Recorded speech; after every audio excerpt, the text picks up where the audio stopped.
Miss Marple and the Milkman's Last Delivery.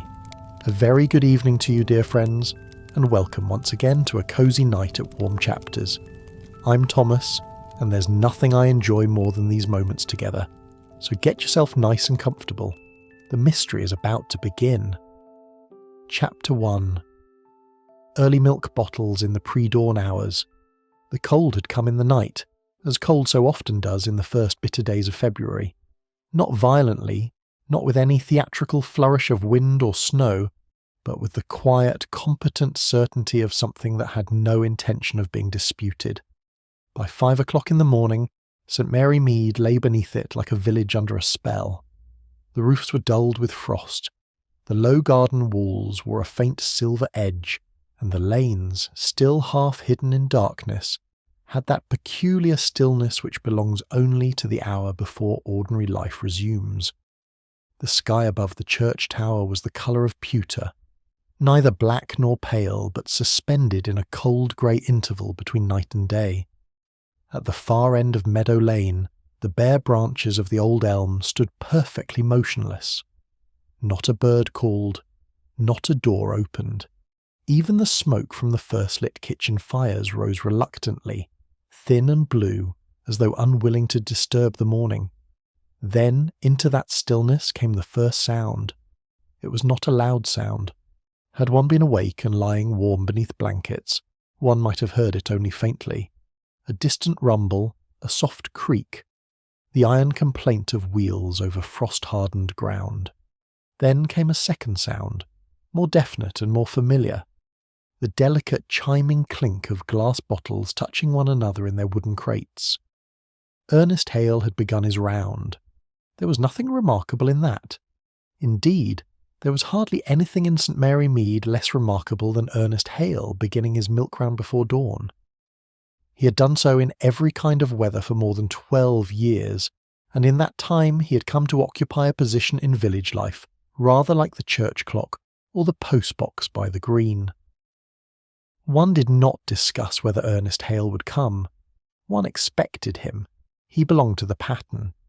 He was a compact, deliberate man in his middle 40s, with a weathered face that had taken on over the years a permanent ruddiness from cold mornings and damp winds.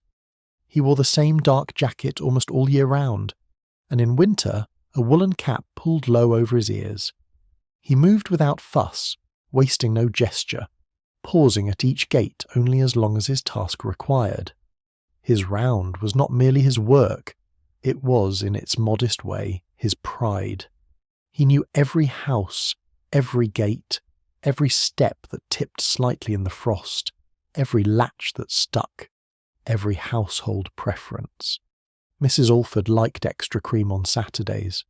Miss Briggs disapproved of bottles left too near the edge of the step. Old Mr. Applegate had once issued the solemn instruction that no one was to knock under any circumstances, and Ernest had obeyed it ever since with the exactness of a legal document. His accounts were kept in a small blue cloth ledger, the entries arranged in neat columns that would have satisfied a bank clerk. He was, in short, one of those men upon whom the small machinery of village life depends without ever quite admitting that it does. And that was why, on that Tuesday morning in the first week of February, what happened was not merely inconvenient, it was wrong. By 6:45, St. Mary Mead had begun to wake. Smoke rose from the chimneys along Church Lane. Mrs. Potter at the bakery opened her shutters and set a tray of rolls in the window, their warmth misting the glass. The postman had passed the vicarage wall, stamping his feet against the cold. The butcher's boy rattled over the frost on his bicycle, whistling with an optimism that February did not deserve. It was Mrs. Alford who first remarked upon the matter. Her milk had not been left. She said so at once to her sister-in-law, who was staying with her, and who took the view that no domestic irregularity should be ignored merely because it concerned milk. Mrs. Partridge at number 7 made a similar discovery. Mr. Colby, who walked his terrier at 6 each morning and prided himself on noticing everything that the terrier did not, said later that he had heard Hale's cart pass, or thought he had, but that there had been something odd about it. Slower, perhaps, he said, or stopping where it didn't. Usually stop. Mr. Colby was a man much given to vagueness once he discovered people were listening to him, but even he was certain of one thing. The cart had gone by, and yet the milk had not appeared where it ought. The first person to discover something definite was Mrs. Dolly Bantry. Mrs. Bantry had been staying in the village for almost a fortnight, owing to certain necessary works being carried out in the kitchen of her nephew's house. She had accepted this exile with admirable practicality, and at a little before 7 she found herself walking briskly along the end of Acacia Road on her way to collect a library book promised to her the previous week. The cold had sharpened her pace. She had turned up the collar of her coat and was thinking, with some irritation, that promised books had a way of being less interesting once one had waited for them, when she almost tripped over a crate. It stood just inside the line of the gate at Larkspur House, the home of Mrs. Eliza Norton. 4 full bottles of milk stood in it, their silver caps unbroken, their pale contents perfectly still. Mrs. Bantry stopped.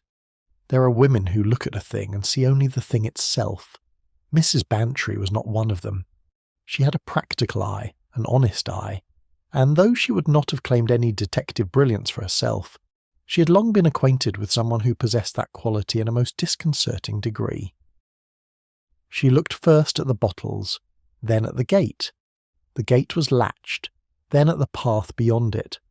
There were no fresh footsteps on the frosted surface leading to the door, or rather, there were no footsteps of the kind that would have explained the matter. No marks of a man carrying bottles to the step and returning. No line of disturbed frost suggesting a completed delivery. The crate had simply been put down at the gate and abandoned. That, Mrs. Bantry felt, was not normal.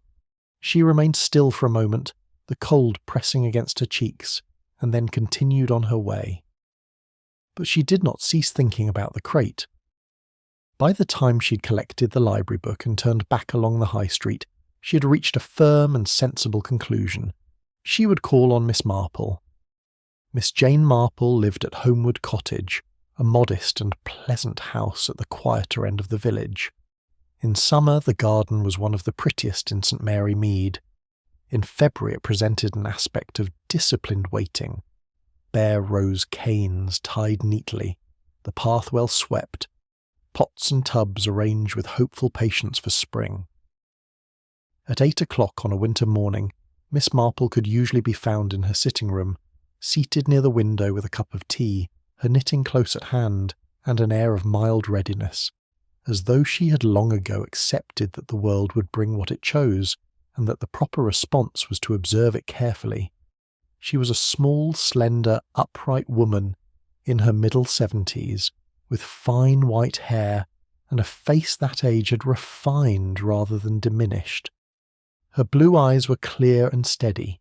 Some people found them disquieting, though they could seldom have said why. It was not that Miss Marple stared. She did not.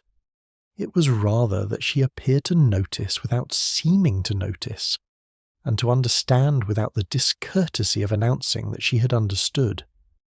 Mrs. Bantry was shown in without ceremony. The 2 ladies had been friends too long for formality to survive between them. She accepted a second cup of tea from the pot by the fire, and settled herself in the armchair that had, by long custom, become hers. "I have had rather an odd morning," she began. Miss Marple smiled gently. "How sensible of you to come at once, Dolly. Do tell me." Mrs. Bantry told her. She described the crate precisely. The 4 bottles, untouched. The gate, latched. The path, undisturbed.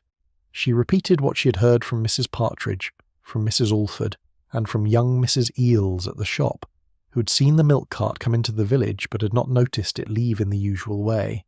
Miss Marple listened without interruption. Her knitting lay idle in her lap. When Mrs. Bantry had finished, there was a little silence. "Ernest Hale," said Miss Marple at last, as though weighing the name. "A very reliable man." "Absolutely reliable," said Mrs. Bantry. "That is precisely the point. He has never, in 12 years, failed to complete his round. If he has done so now, something has either prevented him or caused him to stop. Neither possibility is comfortable. No, said Miss Marple quietly, neither is. She turned her head slightly and looked through the window at the pale frost in the garden. Mrs. Bantry knew that look very well. It meant that Miss Marple had ceased merely to listen. She had begun arranging things, not physically, but somewhere within that calm, patient mind of hers, where fragments of human behaviour were compared with other fragments, and small village oddities took their place beside memories of servants, nephews, gardeners, churchwardens, schoolgirls, widows, and respectable people who had once done very unrespectable things. People who are regular in their habits, Miss Marple said slowly, do not become irregular without a reason. That is what I thought. Ernest Hale has been making that round since before the war. His sequence, his timing, his accounts, all of it suggests a man for whom order is not merely convenient, it is part of his character. She paused. For such a man to leave a round unfinished, and not only unfinished but interrupted at a particular point, is very significant. Mrs. Bantry leaned forward. At Mrs. Norton's gate. Yes, said Miss Marple, at Mrs. Norton's gate. Inspector Slack has apparently been told, said Mrs. Bantry. Mrs. Eales's husband telephoned about the milk. Slack said it was probably nothing, cart trouble perhaps, or Hale going off suddenly. Possibly, said Miss Marple. Mrs. Bantry looked at her. You do not think so? I think, said Miss Marple with care, that a man who keeps his accounts as Ernest Hale keeps them does not simply go off suddenly. To go off suddenly one must possess a certain impulsiveness, a willingness to leave things undone. Everything I have ever heard about Ernest Hale suggests that he is constitutionally opposed to leaving things undone. She picked up her knitting, then laid it down again almost at once. And there is another point. The bottles at Mrs. Norton's gate were full, untouched. That means he reached that point in his round. Something happened there. Not before, not afterwards. There. Mrs. Bantry's expression grew more serious. Mrs. Norton, she said.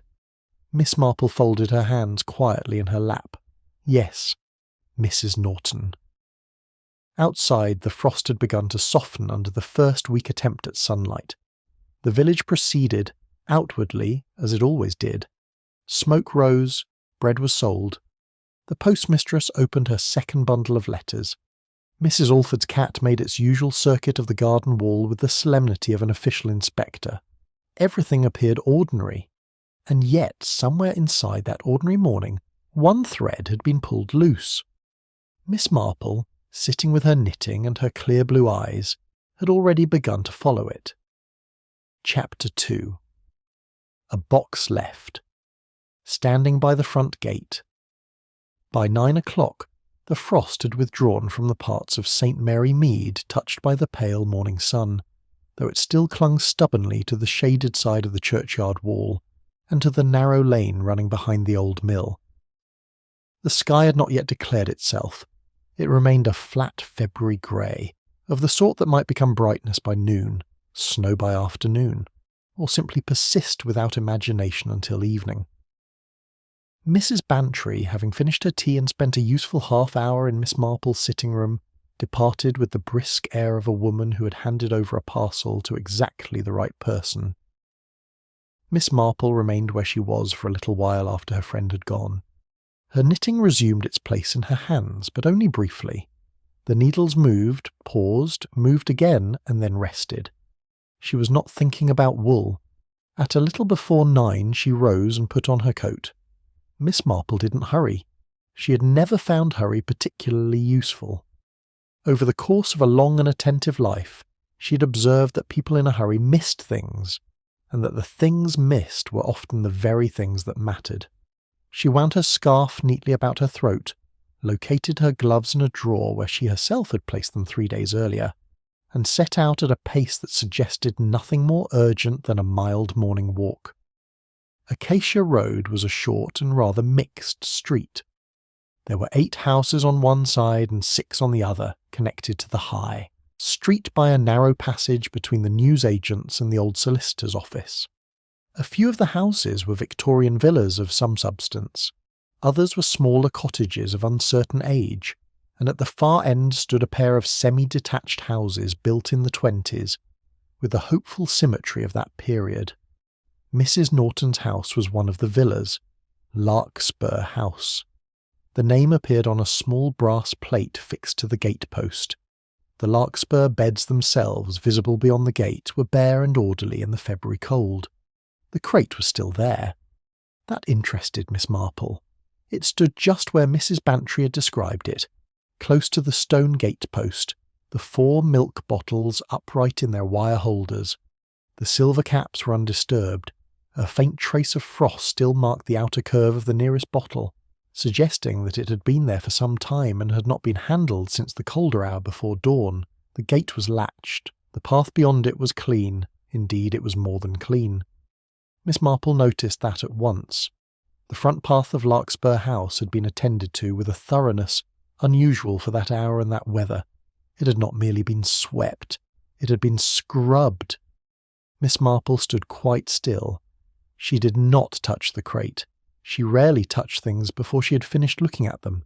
She studied the exact position of the bottles, the angle of the crate, the relation between the crate and the gate-post.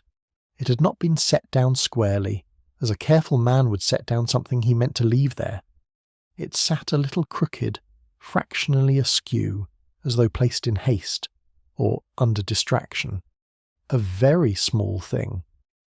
But Miss Marple had long ago learned that murder, deceit, fear, and guilt very often announce themselves through very small things. She moved on. The newsagent's shop at the top of Acacia Road was a known centre of village intelligence, though Mr. Ridley, its proprietor, would have been indignant had anyone accused him of gossip. He regarded himself as observant rather than curious, accurate rather than talkative, and public-spirited rather than inquisitive. He had been behind the counter since 6:30, as he was every morning, watching the street through the large plate-glass window with the grave detachment of a man to whom other people's movements were part of the day's inventory. Miss Marple purchased 1/4 pound of pear drops, which she did not particularly want. A very cold morning, she observed, counting out the coins. Very cold indeed, said Mr. Ridley, pleased to have the fact acknowledged. Had the stove going since 5? I suppose Mr. Hale passed early. The question was delivered in Miss Marple's most harmless tone, a tone which had, over the years, yielded more useful information than direct interrogation ever could. He did, said Mr. Ridley. Went by at his usual time, 5:40 thereabouts. Perhaps a little before. He paused. Came back, though. That's the odd part. Miss Marple looked up gently. Did he? Cart came back along the high street about 6:45, I should say. Going at a fair pace, too. That's not like Hale. He's a steady man, not one for rushing. Was the cart full? Mr. Ridley frowned, replaying the scene in his mind. Couldn't say for certain. Light was bad, but it seemed empty, or nearly empty. I couldn't make out whether he was on it properly or not. There was something queer about the way it went by. Queer? Well, Mr. Ridley hesitated. Not like a man finishing a round, more like one trying to get away from somewhere. Miss Marple accepted the pear drops in their little white paper bag. Thank you, she said. That is very interesting. She left him with her usual warmth and walked on, considering a cart returning too soon, perhaps empty, perhaps hurried, passing back through the village at 7:15 when several houses had not received their milk at all. A sequence broken, a pattern reversed. George Hemsley was working at the far end of Church Lane, repairing a low section of garden wall where the frost had loosened the mortar. He was a large, capable-looking man of about 50, with broad hands, a heavy jacket, and the practical, self-contained air of someone accustomed to solitary work. For nearly 2 decades he had served St. Mary Mead in the irregular but indispensable capacity of mender, builder, carrier, patcher, and general rescuer of neglected things. He did not hear Miss Marple approach until she was quite close. "Good morning, Mr. Hemsley." He looked up quickly, then smiled. "Morning, Miss Marple." "Cold morning for outdoor work." "Doesn't bother me much." He tapped mortar from his trowel. "Always busy in February. People notice what winter's done, then want it put right before spring." "I dare say." She watched him for a moment, as though interested only in the wool. "I wonder whether you were out early this morning. I've been hearing so much about what various people noticed, and I know you were often about before most of us have thought of breakfast." Hemsley considered the question. "I was out. Had a job to start in Acacia Road. Mrs. Norton wanted the front path looked at. Repointing, she said first, though it seemed more a matter of cleaning when I saw it." Miss Marple's expression remained mild. "You went there early?" "About 6:30. Wanted to look it over before the day got going." "And did you see anything?" He looked at her. For the smallest fraction of time his face became too blank. "I saw the crate at her gate." "Yes?" "And Mrs. Norton herself, she was at the front step. At 6:30, thereabouts." "What was she doing?" "Cleaning it down, bucket and cloth, scrubbing the stone." He bent again toward the wall, then straightened. "Early for that sort of work, I thought. Cold morning too?" "Yes," said Miss Marple, "very cold." Hemsley seemed about to add something. His mouth opened slightly, then he closed it again and returned his attention to the mortar. Miss Marple noticed that as well. She wished him good morning and continued her walk. Her next call was upon Miss Ada Briggs, who lived in one of the smaller cottages in Acacia Road and welcomed callers with the transparent pleasure of a woman who found solitude less restful than other people assumed. Miss Briggs was a neat, slight woman in her middle 60s, with quick eyes and an air of conscientious disapproval directed generally at the world for failing to maintain proper standards. Her cottage was clean to the point of severity. Every ornament had its appointed place. The mantel clock was 3 minutes fast, as it had been for years, because Miss Briggs believed it encouraged punctuality without becoming vulgar about time. She had received her milk. That, in Miss Briggs' opinion, made the matter worse. "He came to me before Mrs. Norton," she said, setting down tea with unnecessary firmness. "That is not the order." "No? Certainly not. Mrs. Norton comes before me. She has always come before me. I have lived here 11 years, Miss Marple, and I know the sequence of the milk round perfectly. Norton first, then me, then the 2 houses at the end. And this morning? My bottles were already on the step when I came down at 6. Mrs. Norton's were still at the gate when I went out for my letters at 7, full, untouched." "Quite wrong." "Quite wrong," agreed Miss Marple. Miss Briggs looked slightly mollified. "Had you any idea what time he delivered yours?" "I did not hear him, but they were very cold. Colder than usual, if one can say such a thing of milk in February. I believe they had been there for some time." Miss Marple nodded. She drank Miss Briggs's rather strong tea and listened patiently as her hostess enlarged upon Ernest Hale's virtues. His punctuality, his correct manner, his unfailing habits, his quietness, his honesty, his almost irritating regularity. There was genuine distress beneath Miss Briggs's indignation. Miss Marple heard it clearly. People in villages grow accustomed to one another in ways they seldom admit. A milkman who comes every morning becomes not merely a supplier of milk, but a proof that the world has continued to arrange itself as expected. When he does not come, or comes wrongly, something more than breakfast is disturbed. Miss Marple left Miss Briggs after 20 minutes and made her way back toward the High Street. She met young Peter Larkin outside the baker's, carrying a paper bag of rolls and moving with that peculiar lack of urgency common to boys sent on errands. He was 12, freckled, fair-haired, and at certain times had accompanied Ernest Hale on his Saturday round, helping with lighter crates, and, according to his mother, returning home with more knowledge of milk delivery than of arithmetic. Miss Marple began, as she often did with children, indirectly. "How are your mother's cats, Peter?" Peter stared. "All right, I think." "And what is she feeding them these days?" "I don't know. No, perhaps not." Then, after a pause, she said pleasantly, "You know Mr. Hale's round fairly well, don't you?" Peter brightened at once. "Oh, yes. He showed me the order. You have to do it the same every time," he said, "or else you forget someone and there's trouble." A very sensible rule.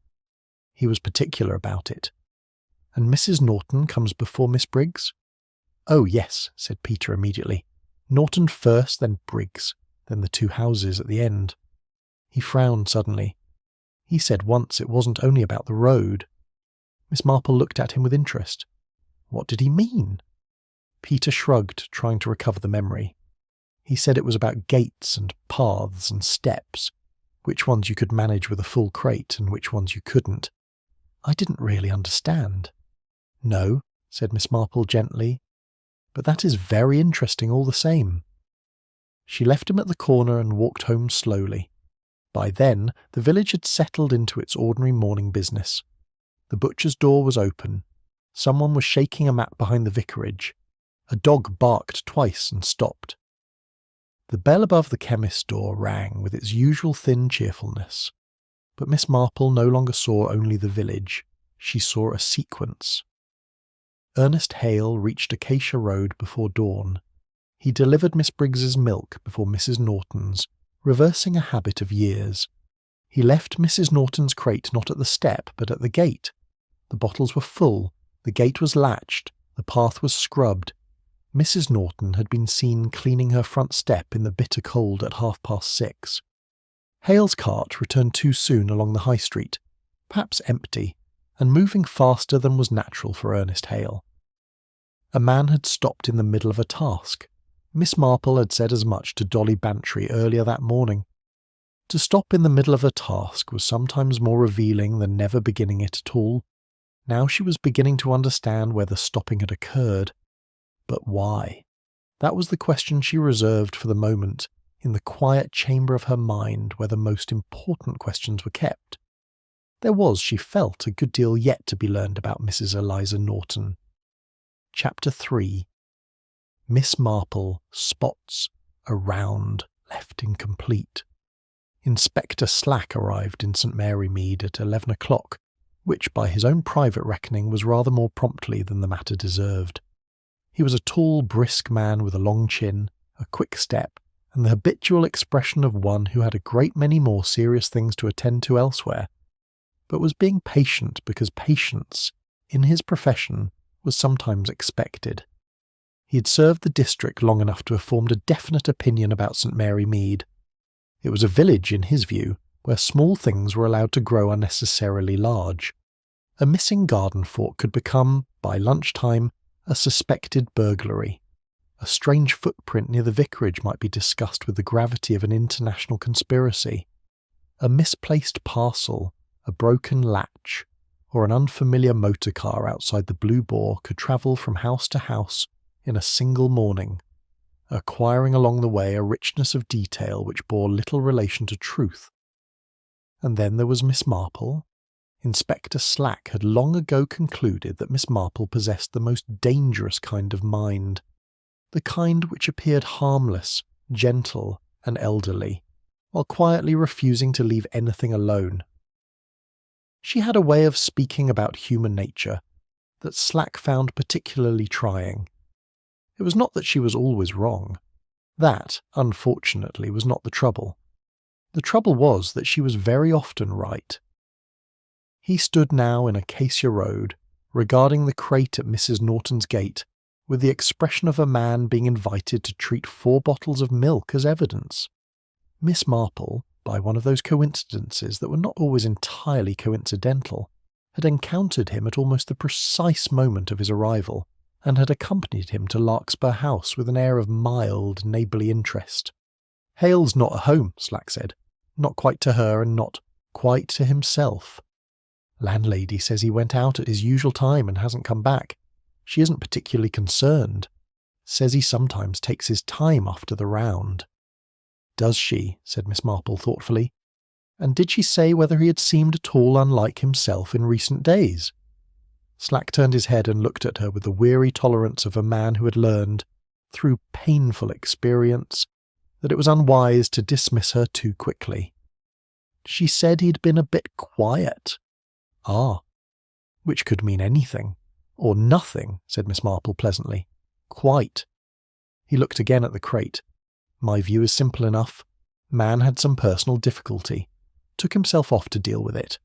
Left his round unfinished. Not ideal, certainly, but people under strain do things out of character.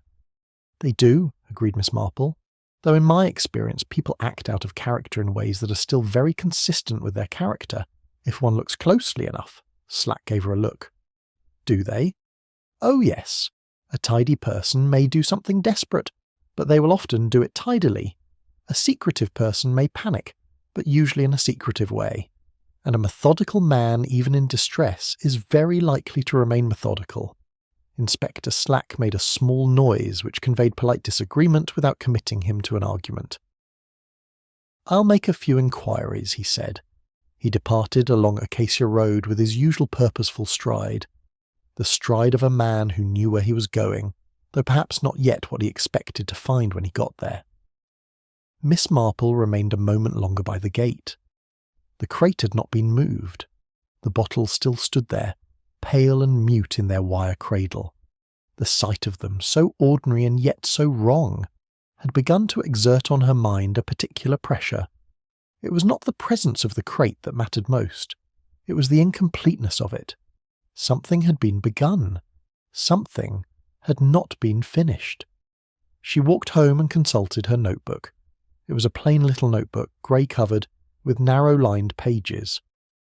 Miss Marple had kept such notebooks since girlhood. Not as diaries exactly, and certainly not as dramatic records of crime, but as places where small facts might be preserved before the human mind softened them into impressions. Names, times, remarks, gestures, household habits, odd little inconsistencies. These she wrote down in her small, exact handwriting. At her writing table, with the pale, winter light falling over the page, she reconstructed Ernest Hale's round as far as it could now be known.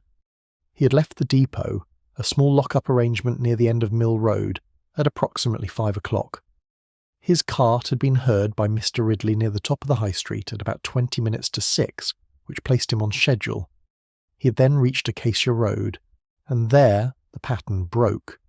Instead of delivering first to Mrs. Norton at Larkspur House, as he had done for years, Ernest Hale had delivered to Miss Briggs. He had then placed a full crate at Mrs. Norton's gate, not at her step. The two houses beyond had not received their milk at all. The cart had been seen returning along the high street at approximately 6:45, moving faster than usual. Miss Marple wrote the details carefully. Then she underlined one phrase, sequence reversed. It was that, more than anything, that troubled her. A man might be delayed, a wheel might stick in a rut, a horse might shy, a cart might break, a man might even be taken suddenly ill. Such things happened. But a man who had performed the same sequence for 12 years did not reverse it by accident. It was not merely something he knew, it was something his body knew. His hands knew which crate to lift first, his feet knew which gate came next. His mind, even occupied elsewhere, would move along the old familiar path by habit. To reverse that order required intention, or fear, or some necessity strong enough to interrupt 12 years of repetition. She wrote in the margin, "Why Miss Briggs first?" Then, after a moment, she added another question beneath it. What had he to do before reaching Mrs. Norton? She sat back. Outside, a bird hopped along the bare branch of a rosebush and vanished. Somewhere in the village, a door closed sharply. The sound travelled through the cold air with unnatural clarity. Miss Marple allowed the question to settle. Questions, she had often found, were like seeds. If pushed too hard, they did not grow. One must place them carefully in the mind and leave them there until something else came to meet them. Later that afternoon, she went to the post office. She had, in fact, a small parcel to collect, which made the errand perfectly legitimate. Miss Marple preferred legitimate errands. They allowed one to be where one wished to be without giving offence to anyone, and they provided excellent opportunities for hearing what people had not meant to say. The post office was presided over by Mrs. Vine, a stout, pleasant woman with accommodating curiosity and an astonishing memory for envelopes. She knew a great deal about the correspondence of St. Mary Mead, though she would have been deeply hurt by any suggestion that she noticed more than was proper. There was a small queue. Mrs. Fellows was collecting a registered letter, and Mr. Garnett from the hardware shop stood behind her, with the resigned expression of a man who had chosen to regard waiting as a moral exercise. Miss Marple took her place at the end of the queue. She did not appear to listen. This was one of her more useful accomplishments. Mrs. Fellows was saying, to no one in particular, that she had heard Ernest Hale had been seen that morning at Chipping Arden railway station. Miss Marple's eyes lowered to the handle of her umbrella. Chipping Arden was the nearest market town. At 8, Mr. Garnett asked with moderate scepticism. A little after 8, I believe. Mrs. Alderton's son saw him. He catches the 8:12. He said he thought he saw Hale on the platform. Thought? Well, he was not certain. The light was awkward and the platform was busy. He said Hale was standing there, not boarding, just standing. Then the train came in, and when it had gone again, Hale was gone too. Whether he got on or not, the boy could not say. Chipping Arden, said Miss Marple softly, as she reached the counter and presented her collection slip. I wonder whether he has family there. Mrs. Vine accepted the slip. I couldn't say. She vanished into the back with the alert speed of someone who intended both to fetch the parcel and to return before the conversation had gone too far without her. His sister lives in Westbury, I believe, Mrs. Vine added on her return. Whether he has anyone in Arden, I really don't know. She placed the parcel on the counter. Then, after a pause, she said, though he has had post from an address in Arden these last few months. Has he? Said Miss Marple. I couldn't say what sort of post, of course. Of course not, said Miss Marple warmly, and she meant it in precisely the way she said it. She walked back along the high street in the thin winter sunshine, which had at last appeared in a modest but genuine form. Her parcel rested in the crook of her arm. Her mind, however, was not on the parcel. A man had altered his sequence. A man had returned his cart before finishing his round. A man had possibly been seen at a railway platform in the nearest town. A man had received letters from that town. And a woman had scrubbed her front step in the cold before the village had properly woken. Miss Marple was passing the corner of Church Lane when she saw George Hemsley coming towards her, carrying a bag of tools. He moved with the steady, unhurried gait of a man who had spent much of his life carrying heavy things and had learned not to waste strength. He stopped when she greeted him and set the bag down. I have been thinking, said Miss Marple pleasantly, about what you mentioned this morning. Mrs. Norton on her step. Hemsley nodded. It was early for that kind of thing, I'll say that much. Did she see you? He thought for a moment. She looked up. We didn't speak. And the step itself, Miss Marple continued. Was it wet as though she had only just begun, or as though she'd been at it for some time? The question surprised him, but not unfavourably. Hemsley was a practical man, and practical men respect precise questions when they concern surfaces, tools, weather, and work. He considered carefully. Wet through, he said at last, and the cloth in the bucket was dark. She'd been at it a while, I'd say. A while, said Miss Marple. Before the light was properly up, yes. Thank you, said Miss Marple. That is most helpful. He picked up his bag and went on his way, looking rather more thoughtful than when he had set it down. Miss Marple continued home. She was thinking about the front step of Larkspur House, about cold stone, about a bucket of dark water, about the sort of person who undertakes vigorous cleaning at 6:30 on a February morning before anyone is likely to call. Such a person is not cleaning because the day demands it. Such a person is cleaning because something has happened. And urgency, Miss Marple had found, is very often retrospective. People do not hurry to erase what has not yet occurred. They hurry because something has already occurred and must be addressed before it is seen. When she returned to Homewood Cottage, she wrote 3 more lines in her grey notebook. Then she sat for some time beside the window, her knitting in her hands but scarcely advancing at all. The last of the pale afternoon light moved across the garden. When order is disturbed, she reflected, it is seldom by accident. particularly in those who value order. She was more certain of that now than she had been at 9 o'clock, and she was becoming certain of something else too. Whatever had happened at Mrs. Norton's gate in the dim, frost-sharp hour before the village woke, the gate itself had not been the beginning. It was a point somewhere along a longer story, a story that had started earlier. And one or two people in St. Mary Mead, Miss Marple suspected, knew a great deal more of that story than they were presently inclined to say. That did not distress her. Miss Marple was patient. She'd discovered over many years that people seldom keep such stories to themselves forever. Chapter 4. The Bottle Poured Above the Mark. The second morning brought no improvement in the weather. The cold remained. It lay over St. Mary Mead in a white, undecided fashion, as though February had not yet made up its mind whether to become harsher or merely continue being disagreeable. The sky was pale and flat. The hedges were stiff. The churchyard wall still held a rim of frost where the sun could not reach it, nor had there been any improvement in the mystery of Ernest Hale. He had not returned to his lodgings. No one had seen him reliably since the uncertain report from Chipping Arden station. Inspector Slack, having been forced by circumstances to take the matter a little more seriously than he had first intended, had sent Constable Briley to look over the depot at the end of Mill Road. Briley, a conscientious young man with a round face and an earnest desire to do things properly, had reported that everything there was in order. The cart had been put away. The remaining stock had been properly stowed. The ledger stood on its shelf. There was no sign of struggle, disorder, theft, or panic. Mrs. Bantry relayed this news to Miss Marple over the telephone shortly before noon, with the tone of a woman who had been entrusted with information and knew its value. "Slack thinks that settles something," she said. "In a way, perhaps it does," Miss Marple replied.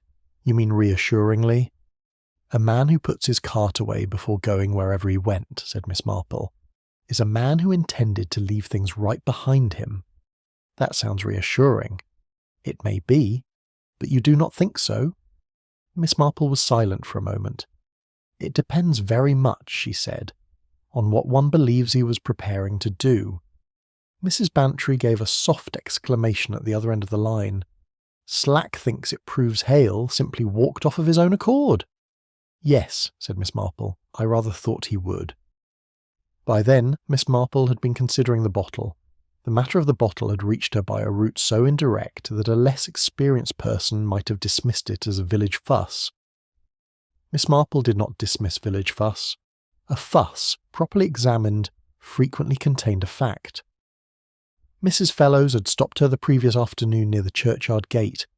Mrs. Fellows' husband taught mathematics at the grammar school in Chipping Arden, and Mrs. Fellows believed this connection had sharpened her own powers of precision.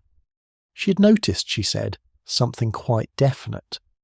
One of the bottles delivered to number 12 Acacia Road, the house of elderly Mr. Applegate, who had received his milk out of sequence, had been filled too high.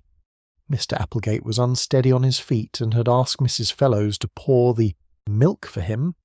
She had seen then that the bottle was filled almost to the neck. Ernest Hale was always exact, Mrs. Fellows had said. One knew precisely what one was getting. That bottle was over by a good inch, I should think. Miss Marple had thanked her, and she had thought about it ever since. A bottle filled too high. To most people it would have seemed nothing, a moment's carelessness, a slip of the hand. But Miss Marple knew the value of a deviation in a man who did not deviate. Ernest Hale had reversed his sequence. He had left a crate at a gate. He had returned the cart too soon. And now, before that broken point in the round, there had been a bottle filled above its measure. That suggested something had already been on his mind. On Wednesday morning, with some care and deliberation, Miss Marple called upon Mrs. Eliza Norton. Larkspur House looked composed in daylight. It was a solid, well-kept villa with a front garden arranged in the disciplined manner of a woman who did not believe winter excused neglect. The beds were cleared. The edges were defined.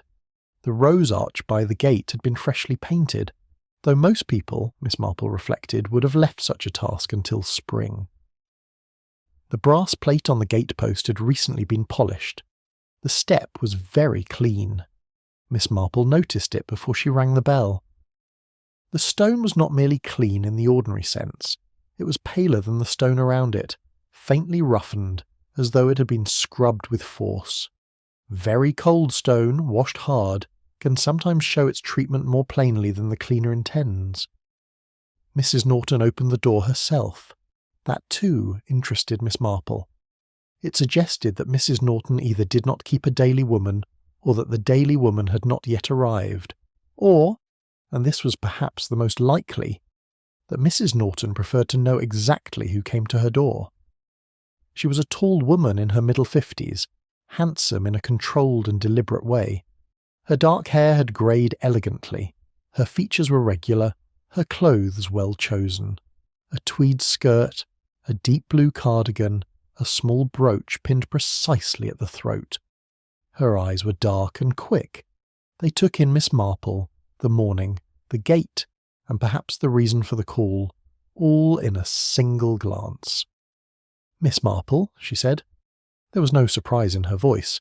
That interested Miss Marple most of all. "Mrs. Norton, I do hope I am not intruding. I've come on the most transparent of pretexts. I have been meaning to ask whether you might know something about the climbing rose on your east wall. I have one very like it, and I cannot settle the question of pruning." This was entirely true, which made it more useful than an invented excuse. A real pretext is always safer than a false one. Mrs. Norton considered her for a moment. Then she stood aside. "You'd better come in." The interior of Larkspur House was exactly as Miss Marple had expected it to be. Well furnished, well kept, rigorously tidy.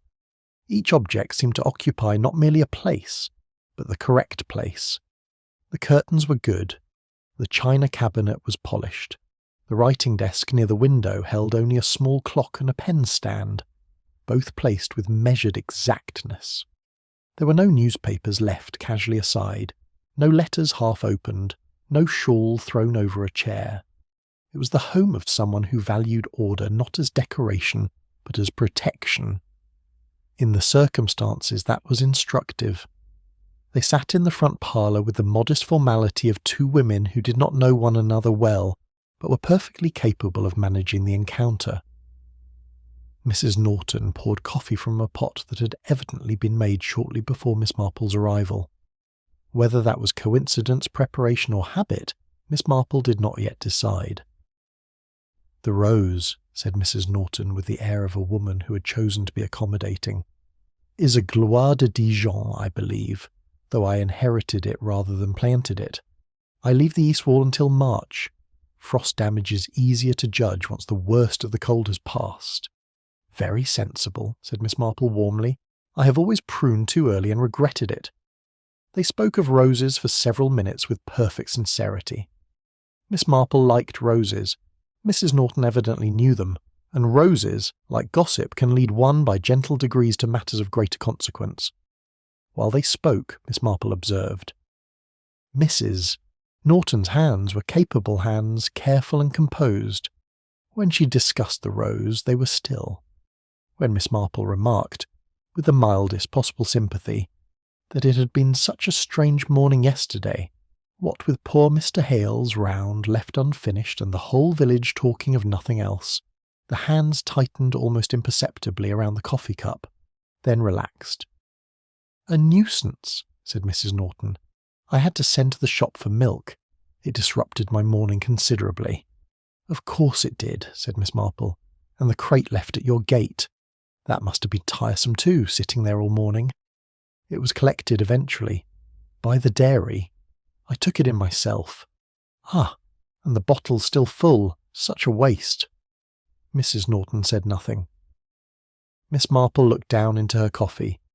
"Though I understand one of the other bottles along the road had the opposite trouble. Filled rather too high. Mr. Applegate's, I believe. Most unlike Mr. Hale." There it was, not much, not even enough to alarm an untrained observer. But something shifted in Mrs. Norton's face. Her gaze moved briefly toward the window. When it returned, her expression was, if anything, more composed than before. Miss Marple had often noticed that real composure, once disturbed, returns with a slight excess of firmness. Mr. Hale was always exact, Mrs. Norton said. In the ordinary way. In the ordinary way, repeated Miss Marple gently. Yes, departures from exactness can tell one a great deal about what is not ordinary. Mrs. Norton's eyes rested on her. A man like Mr. Hale filling a bottle above its measure, Miss Marple continued, suggests distraction, his hands doing their usual work while his mind has gone elsewhere. There was a short, careful silence. I really could not say what was on Mr. Hale's mind, said Mrs. Norton. No, said Miss Marple, of course not. She set down her cup and admired the china cabinet with genuine appreciation. After that, the conversation moved smoothly to safer ground. The cold weather, the condition of the churchyard path, the new family at Orchard End, and the difficulty of finding reliable help in a village where everyone had known everyone else too long to be impressed by references. Mrs. Norton was an accomplished conversationalist when she chose to be. She chose to be so now, maintaining a pleasant, controlled, entirely uninformative exchange with the effortless skill of a woman who had long ago learned the uses of social polish. Miss Marple noticed that too. She took her leave at 11:45, with the matter of the Gloire de Dijon satisfactorily resolved, and a number of other matters far from resolved at all. As she passed over the front step, she glanced down. The stone was pale and clean, but not naturally so. It bore the look of something scrubbed not for neatness, but for removal. The faint roughening of the surface was just visible, where the brush or cloth had worked hardest. She walked home slowly.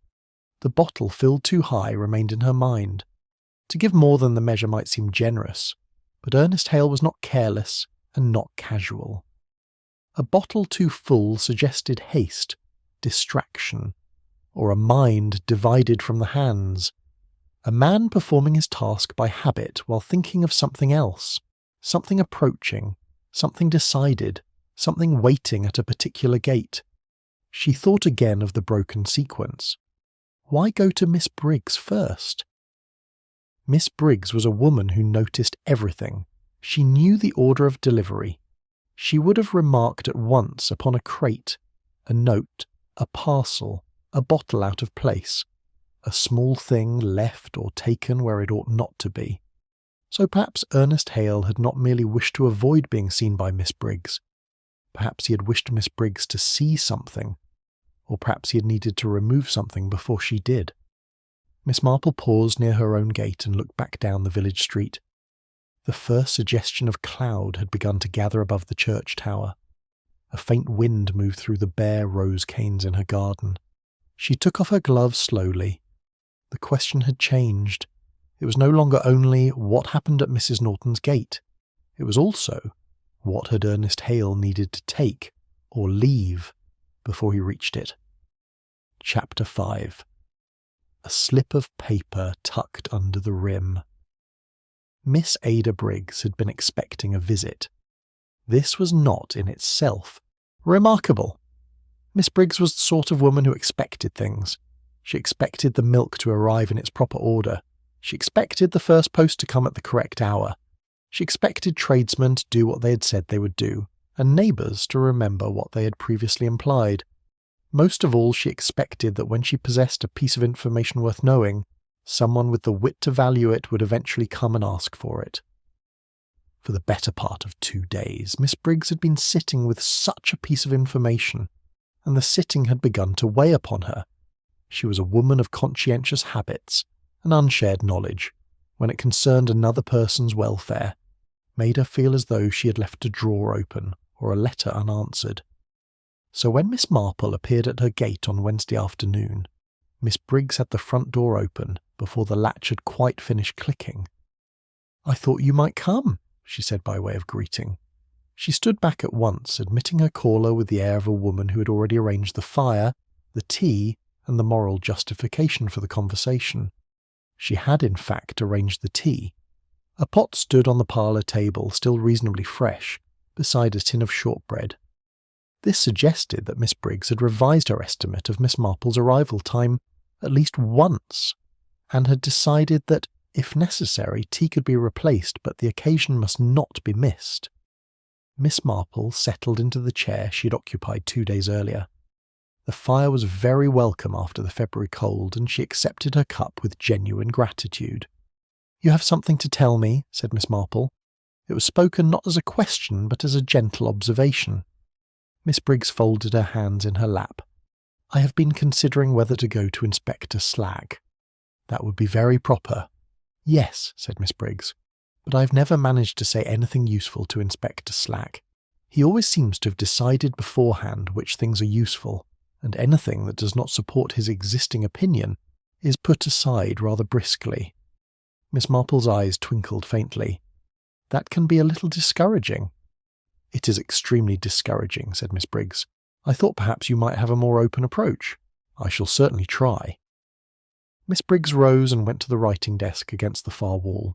It was a small, elegant piece, inherited rather than chosen, and had the look of furniture that had belonged to a family for so long that no one any longer remembered who had first wanted it. From the upper left-hand drawer she withdrew a small folded piece of paper. She carried it back to Miss Marple with the care of someone who has kept a troublesome thing safe and resented it for needing to be kept. "I found this on Tuesday morning," she said, "after I brought in my milk." She handed it over. It was tucked beneath the outer lip of the bottle nearest the wall. Not in the milk, you understand. Not under the cap. Folded very small and pressed into the gap between the top of the bottle and the inner edge of the crate. I should never have noticed it at all if, when I lifted that bottle, I had not felt something under my fingers that was not glass. Miss Marple unfolded the paper carefully. It was a small square, cut from the margin of a larger sheet. 2 edges were straight. The other 2 were uneven, as though trimmed quickly with scissors or torn and neatened in poor light. The writing was in pencil. The hand was upright, careful, and evenly spaced. The kind of hand produced by a person taught to write properly, and never entirely freed from the habit of doing so with attention. Miss Marple had never seen Ernest Hale's ledger herself, but the description of his neat, deliberate writing given by others came at once to mind. The note read, "The matter at N cannot wait. If I am not here by Thursday, you will know what to do." E.H. Miss Marple read it once, then again. Then she refolded it along its original creases and held it for a moment in her lap. "You know what it refers to?" she said. It was not quite a question. Miss Briggs was silent for a few seconds. Outside, the wind moved along the road and pressed briefly against the window pane before passing on. "I know some of what it refers to," she said at last, with the precision of someone determined neither to exaggerate nor conceal. "Ernest Hale came to me in November. He had a matter he needed to speak about. I believe he felt he could not go to anyone with an obvious interest in the outcome. You and he were friends? Not close friends, but we had known one another a long time. He trusted me to be discreet. And you have been." "I have," said Miss Briggs, "though discretion under present circumstances begins to feel less straightforward than it did in November." "It often does," said Miss Marple gently. "Will you tell me what he said?" Miss Briggs considered this carefully. She was not a woman who surrendered a confidence lightly, even when reason had already told her it must be surrendered. "He told me," she said at last, "that he had discovered an irregularity in his accounts." "His own accounts?" "No. His own ledger was entirely correct, as it always was. The matter concerned Mrs. Norton." Miss Marple did not move. Miss Briggs continued. "Ernest Hale extended credit to several people in the village, a small courtesy. Nothing unusual. Most households settled monthly. Mrs. Norton had been settling quarterly, which he had allowed because, until recently, she had always been reliable. Until recently? In October he reviewed his records and found that her account had not been settled since the previous April. It was not a great sum at first, but over several months it had grown. When he mentioned it to her, very gently he said, she disputed it. "Disputed it," repeated Miss Marple. "She said his figures were wrong, that he had miscalculated, She was quite composed about it, apparently. Not apologetic, not embarrassed. She said she would look into the matter and speak to him in due course. And did she? No. Miss Briggs's mouth settled into a line of quiet disapproval. In November, when he raised it again, she was less composed. She said things he found distressing. He came to me the following week. He was worried, and angry too, in the way quiet, conscientious men become angry when their honesty has been questioned. Miss Marple nodded slowly. Such anger, she knew, could run deep. It did not always show itself loudly. Sometimes it sat in the chest like a stone. He had his ledger, Miss Briggs said. He had his figures. He knew they were correct. He was not a foolish man, Miss Marple. He was not careless. No, said Miss Marple. I am sure he was not.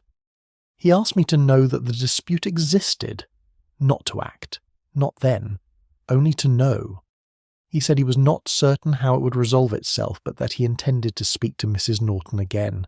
He meant to make it quite clear that the account must be settled, or he would have to take the matter further. He did not wish to do that. No, he said she was a widow and that he was not an unkind man, but he felt he had been patient beyond what was reasonable. Miss Briggs looked directly at Miss Marple. I believe Tuesday morning was when he meant to speak to her. Yes, said Miss Marple quietly. I believe it was. She looked again at the folded note. The matter at N cannot wait. Not Mrs. Norton, not the account, not the money. N, a discreet abbreviation, a cautious man's shorthand. The writing was careful, but the pencil pressure was uneven. Not nervous exactly, but constrained. Perhaps written in the cart in the grey hour before dawn, the paper resting on a ledger or a crate. Or perhaps written at the gate, with the bottle lifted and the note tucked quickly beneath its lip. If I am not here by Thursday. Today was Wednesday. That meant Hale, when he wrote the note, had already imagined the possibility that he might not return at once. Not accident, then. Not merely impulse. Anticipation. You will know what to do, Miss Marple said loud. Miss Briggs nodded once. She had evidently considered that phrase many times. I shall go to Inspector Slack. I shall tell him about the account and about what Ernest said to me in November. He will probably think I am a managing sort of woman, making difficulties where there are none. But I shall tell him regardless. I think that is very right, said Miss Marple warmly. And I wonder, Miss Briggs, whether you would allow me to make a small copy of the note before you take it to him. I should like the wording exactly. Miss Briggs brought her a pencil and a slip of paper without hesitation. Miss Marple copied the note in her small, precise hand. She was careful even about the abbreviation, the line break, the initials. Then she folded the copy and placed it in the inner pocket of her coat. The original she returned with thanks. One thing more, she said, drawing on her gloves. When Ernest Hale came to you in November, did he mention Chipping Arden? Miss Briggs frowned, searching memory as one might search a tidy drawer. He mentioned it in passing. He had an errand there. Something to do with his sister in Westbury, I think. The trains are more convenient from Arden than from here. She paused. He also said something about having a friend there. Someone he had known before he came to St. Mary Mead. But he did not say more than that. No, said Miss Marple, of course not. She took her leave with genuine warmth. Miss Briggs belonged to a type for which Miss Marple had much affection. Clear-eyed, principled, and far more perceptive than many people found convenient. The cold met her at the door with February thoroughness. As Miss Marple walked home, she thought about a man who had hidden a note beneath a milk bottle before dawn. People, she reflected, write most naturally when they are not thinking about how they appear. But Ernest Hale's note had not been entirely natural. It was careful, guarded, reduced to just enough information to serve its purpose and no more. The matter at N, not careless fear, not melodrama, precaution. He had wanted Miss Briggs to know something, but not too much from the paper alone. If the note were found by someone else, it would mean little. If found by Miss Briggs, it would mean enough. That, Miss Marple thought, was an intelligent arrangement. It also meant Ernest Hale had been more afraid than anyone had yet admitted. The note was not the only thing he had arranged before Tuesday morning. There remained the inverted order of the round itself, Miss Briggs first, then Mrs. Norton. Miss Marple had not yet finished thinking about that. Indeed, she had the growing conviction that Ernest Hale had hidden more than a note in the order of his milk round. Chapter 6. The doorstep freshly washed clean. Thursday arrived in the same quiet, colourless fashion as the days before it. The sky above St. Mary Mead was a flat pewter white, and the air carried the particular stillness of a February cold that had settled itself comfortably and saw no reason to move on. The garden walls were rimmed with frost, the lanes were hard beneath the feet, smoke rose from chimneys in thin, reluctant lines. Miss Marple had slept well. She considered this useful. When a problem had reached a certain stage of clarity in her mind, it stopped troubling her nights. Instead, it arranged itself quietly while she slept, so that she woke with some portion of the matter set into better order than before. This was not yet entirely the case with Ernest Hale and Mrs. Norton. There were still too many questions. But the shape of the affair had begun to emerge, as a landscape emerges at dawn, not all at once, but one feature after another, each separating itself from the grey. After breakfast, Miss Marple answered 3 letters that had been waiting on her desk since Tuesday. Then she sat for 20 minutes with her grey notebook open before her, reading back over the entries and adding small comments in the margins. Her pencil returned several times to the same detail, the step at Larkspur House. It had troubled her from the beginning, not because a woman had cleaned her step. Women cleaned steps every day. St. Mary Mead contained many front steps whose owners regarded them almost as moral statements. No, what mattered was the hour, and the force. George Hemsley had said the cloth in the bucket was dark. That meant the cleaning had not been a light matter, not a casual wipe before the household stirred. The step had been scrubbed hard enough and long enough for the water to carry away something from the stone. He had placed the time before full light, before 6:30, possibly earlier. Mr. Ridley had heard Hale's cart in the vicinity between 20 to 6 and 6 o'clock. That raised the question Miss Marple now wrote carefully. Did the scrubbing begin before or after Hale reached the gate? The answer mattered. If after, Mrs. Norton had reacted. If before, Mrs. Norton had prepared. Miss Marple closed the notebook, put on her coat, and went to find George Hemsley. He was working that morning at a property along Harrow Road, repairing a garden wall whose mortar had suffered under the frost. She found him at 9 o'clock, steady and capable as ever, kneeling beside a stack of stones with his tools set out in orderly fashion. He straightened when he saw her and touched his cap. "Good morning, Miss Marple." "Good morning, Mr. Hemsley. I'm sorry to interrupt your work." "No interruption. I wanted to ask you something quite particular." He waited. Hemsley, she had observed, was not a man who feared particular questions. They suited him better than vague ones. "When you saw Mrs. Norton scrubbing her step on Tuesday morning, had you already heard Mr. Hale's cart pass along Acacia Road?" He answered without hesitation. "No, other way round." Miss Marple looked at him. "She was already at it before the cart came." "Yes, I was out early, heard the cart later, but when I came round the corner to look at the path for the repointing job, I could see her at the step from the gate. She was well along with it by then." "Not just beginning?" "No, she'd been at it a while." "Before Mr. Hale reached her gate," said Miss Marple softly. "That's right." Hemsley looked at her for a moment, then added, "I wondered about that myself after we spoke Tuesday, whether she knew he was coming." "Yes," said Miss Marple, "so did I." She thanked him warmly and turned back along Harrow Road. Now the matter had altered. Mrs. Norton had not scrubbed her step after Hale's crate was left at the gate. She had scrubbed it before he arrived. Therefore she had not been cleaning up as the result of that encounter. She had been preparing for it. Miss Marple walked slowly because the thought required care. A neat woman might clean early from habit. A very neat woman might clean in cold weather.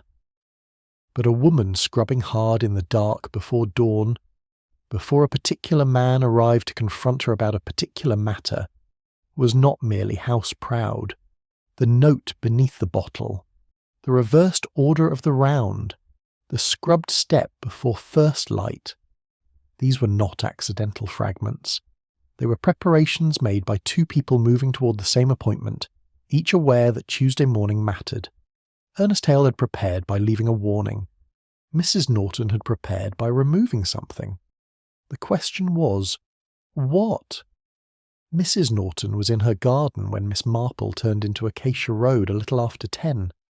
She appeared to be examining a section of garden wall where the pointing had crumbled slightly, an activity not urgent enough to justify standing in the cold, unless one had some other reason for wanting to be outside.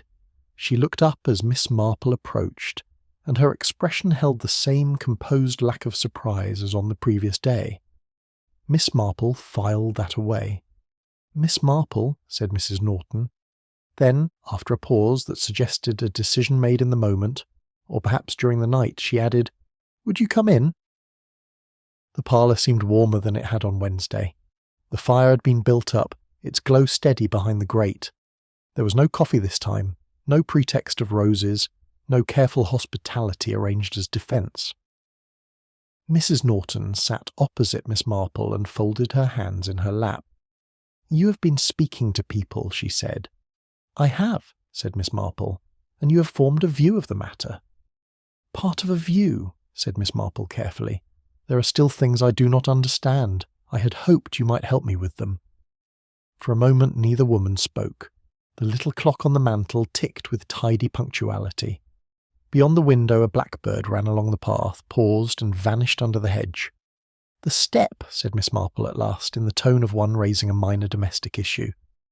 "I noticed when I came yesterday that it was very clean, more than ordinarily clean. Mr. Hemsley tells me you were attending to it before the light was up on Tuesday morning." A slight tension crossed Mrs. Norton's face and disappeared. "I am particular about my step." "I can see that you are," said Miss Marple warmly.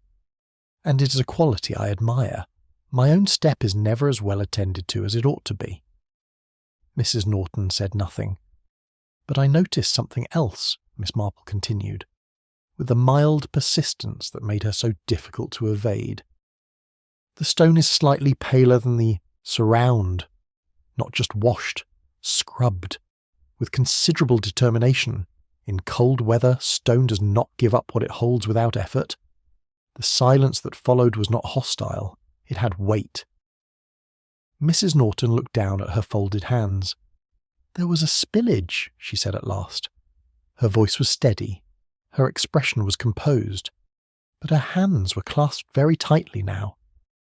"I had been carrying something out to the gate early that morning, and I spilled it on the step. Milk, as it happened. One of the previous day's bottles that I had not yet returned." "How unfortunate," said Miss Marple. "Milk is very tenacious on stone. If you leave it, it becomes unpleasant." "Yes," said Miss Marple. "One must attend to it promptly before it has time to settle." There was another pause, and in that pause something passed between them.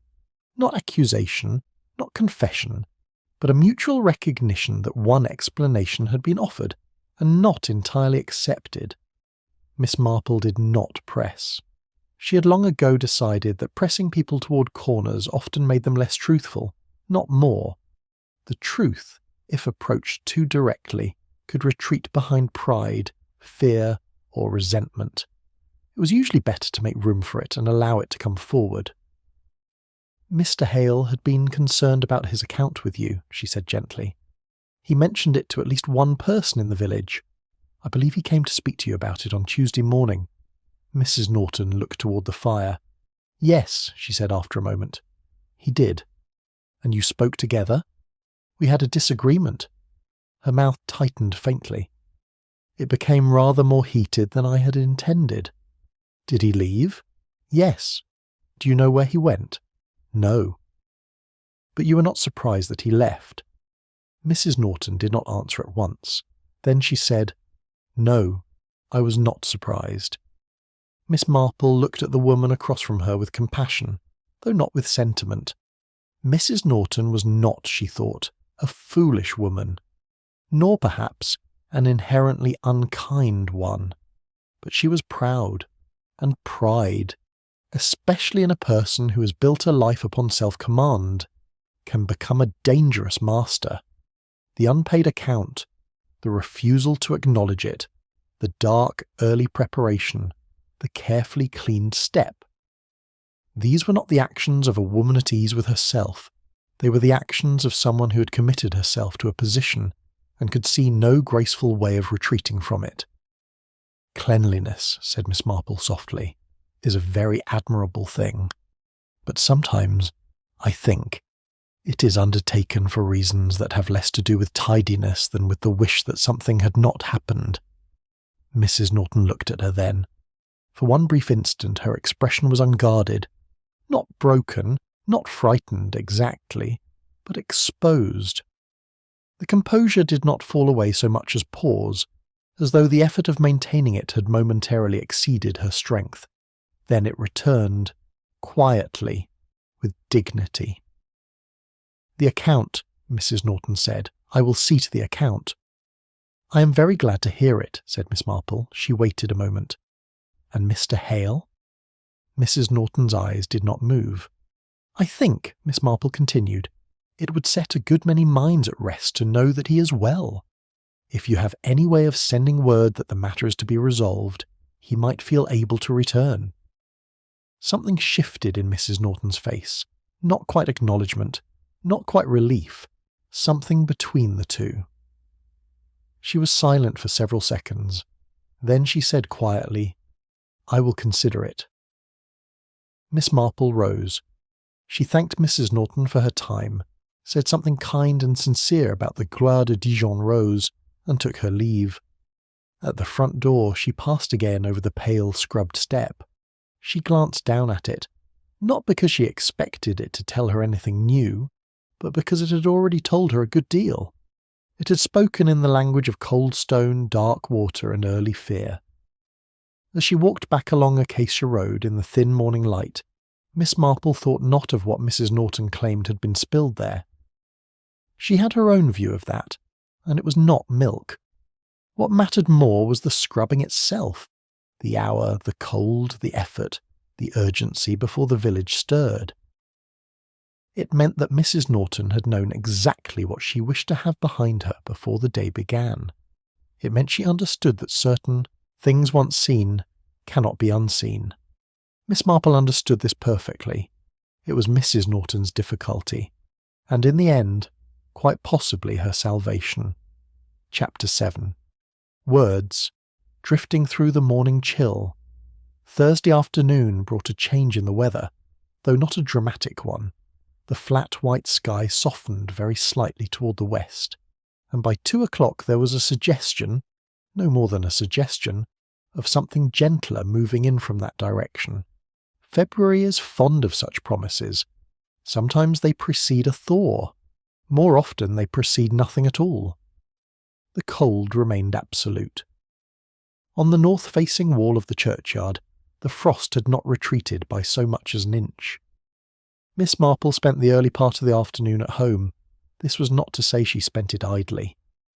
Miss Marple at home, with a notebook before her and a question properly placed in her mind, could be far more active than many people rushing about the village with important expressions.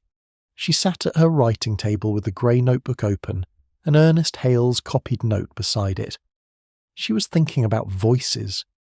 During the previous 2 days, several people had mentioned voices heard in the early hours of Tuesday morning. Mrs. Fellows had spoken of them in passing. Mr. Colby, who walked his terrier before sunrise, had said something similar to Mrs. Bantry. Miss Briggs herself, whose cottage was not far from Mrs. Norton's gate, had told Miss Marple that she believed she had heard Ernest Hale speaking to someone, though she had been unable to give the hour with certainty. None of these reports agreed precisely. That, Miss Marple felt, was natural. People recalled sounds from the early morning with particular unreliability. It was an hour when the mind was not yet fully committed to observation. One heard things through sleep, through curtains, through one's own expectations. Afterwards, memory supplied what the ear had missed, or removed what the mind had not been prepared to hear. And yet there was another fact. Voices carry in cold air. They carry with a strange, hard clarity. In winter, there are no leaves to muffle sound, no heavy summer growth to absorb it. Lanes are bare, walls are cold, and the air itself seemed to hold and pass along fragments that would be lost in June. Two people speaking at a gate at 5 minutes to 6 on a February morning might be heard 50 yards away.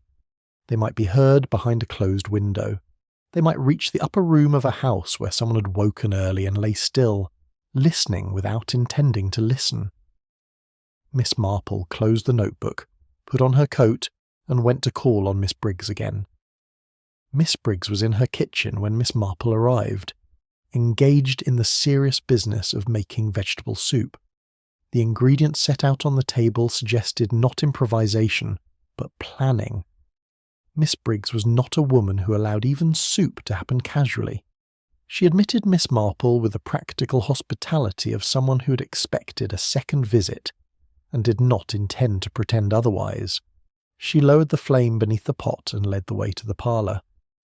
"I have been thinking about what you said," Miss Briggs began, before Miss Marple had quite settled into her chair. "About the note?" "About the note, yes, and about what he meant by it. He said I would know what to do. I have now done it, or at least begun to. I have made up my mind to go to Inspector Slack this afternoon." She paused, her mouth compressing slightly. "I cannot say I expect him to understand the information as fully as it deserves to be understood. It may strike him differently now that Mr. Hale has been absent for 2 days," said Miss Marple, with the gentle diplomacy she reserved for Inspector Slack's limitations. "But before you go, I wanted to ask you about something else." Miss Briggs straightened. "The voices," said Miss Marple. "I did hear them," said Miss Briggs at once. There was quiet firmness in her tone, the firmness of a woman prepared to defend an observation against scepticism. "I was not asleep. I wake at 5 as a matter of regular habit, and I had been lying awake for some time. My bedroom faces the road." "And what did you hear exactly?" "2 voices." Miss Briggs spoke with care now, separating certainty from uncertainty. "One was, I believe, Ernest Hale's. He had a particular way of speaking, low and even. I could not make out the words. It was the quality of the voice rather than the content." "I understand perfectly," said Miss Marple. "The other voice was a woman's." Miss Marple's hands remained still in her lap. "Mrs. Norton's?" "I cannot swear to that," said Miss Briggs, "but I believe so." "What was the tone?" Miss Briggs considered. "Low also, not distressed, or not distressed in the ordinary way, not frightened, not tearful, but there was a great deal of intensity in it. Anger? Not exactly. Controlled intensity, as though someone was saying something prepared, something thought out beforehand." "Controlled intensity," repeated Miss Marple softly. The phrase pleased her, not because it was dramatic, but because it was exact. "Yes," she said, "that is very well observed." "I heard perhaps 3 or 4 exchanges," Miss Briggs continued. "Then silence. Then, and I am quite certain of this, because by then I was attending, the sound of a gate. A gate? One gate, closing, firmly. Yes, not slammed, not in anger, put to deliberately." Miss Marple sat very still. "One gate," she said, "not someone walking away along the road." "One gate," Miss Briggs confirmed. "The sort of sound a gate makes when it is closed with intention." Miss Marple looked toward the window, a conversation prepared in advance. A woman's voice, controlled and intense. A gate closed deliberately. A conclusion, not an outburst. She could almost see it now. The dim road, the cold air, the pale shape of Larkspur House, the cart waiting outside, the man with the crate, the woman at the door. "You have been immensely helpful," Miss Marple said at last, "and I think you are quite right to go to Inspector Slack. He will want to know about the account and certainly about the note." "The note in particular," said Miss Briggs. "Yes, the note in particular.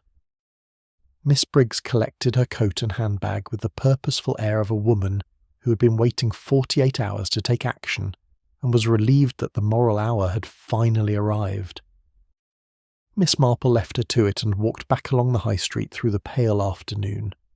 She was thinking about the gate. A gate closed with intention is a particular kind of statement.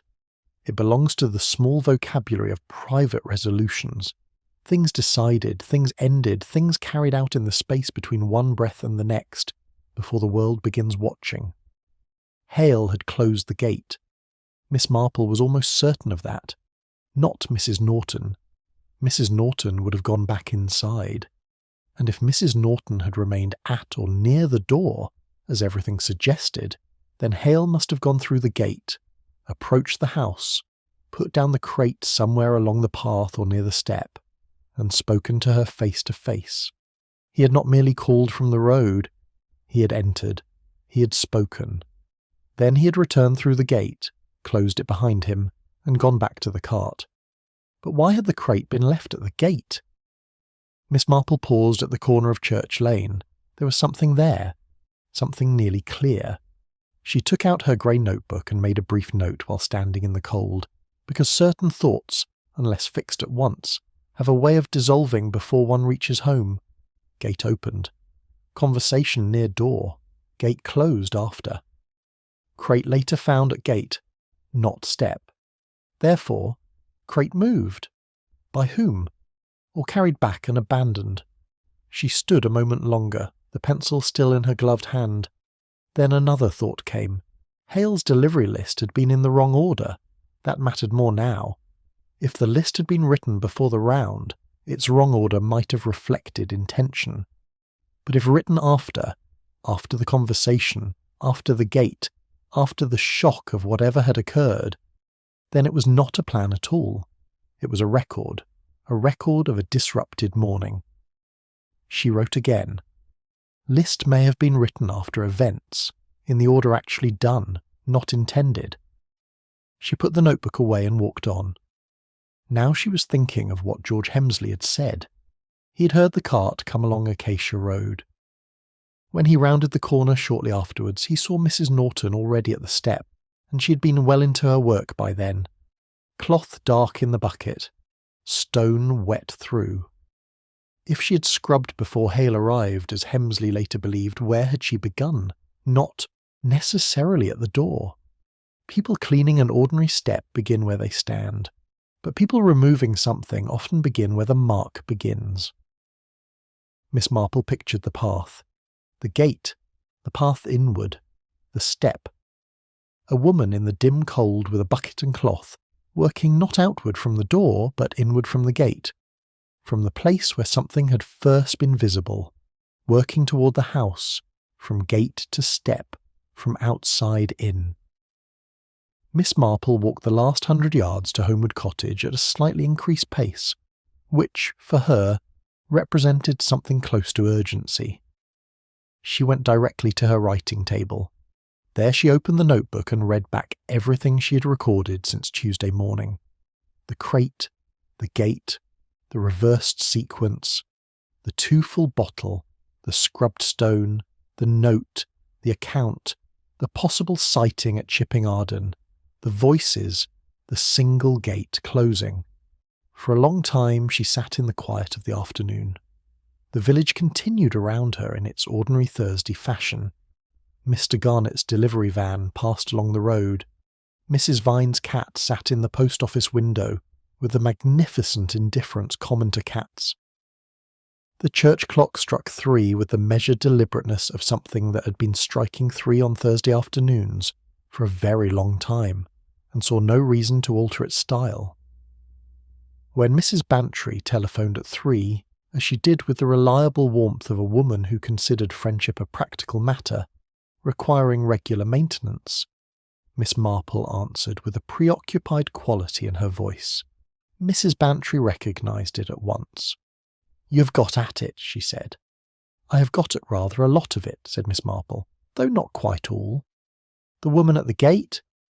"The woman at the gate," agreed Miss Marple, "and the man who went through it.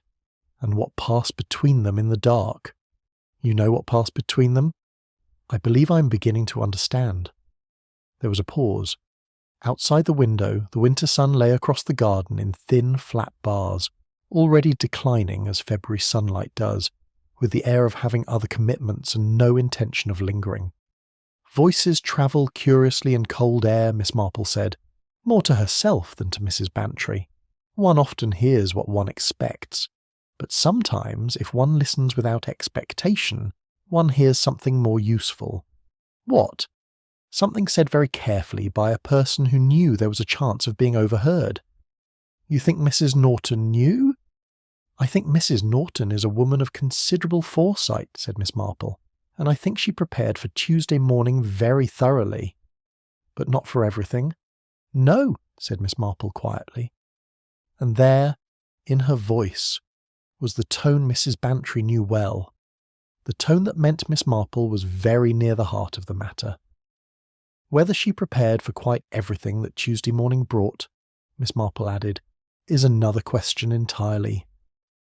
Chapter 8. Names recorded in the wrong sequence. Friday morning came with a degree of resolution the week had not previously managed. The sky had cleared overnight, and with the clear weather the frost had returned more sharply than before. This was not the blurred grey cold of the earlier days, but a proper winter frost, precise, bright-edged, and almost beautiful.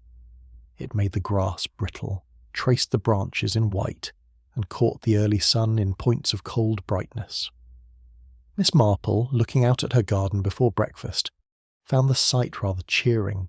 Clarity in the air she had always felt, sometimes encouraged clarity elsewhere.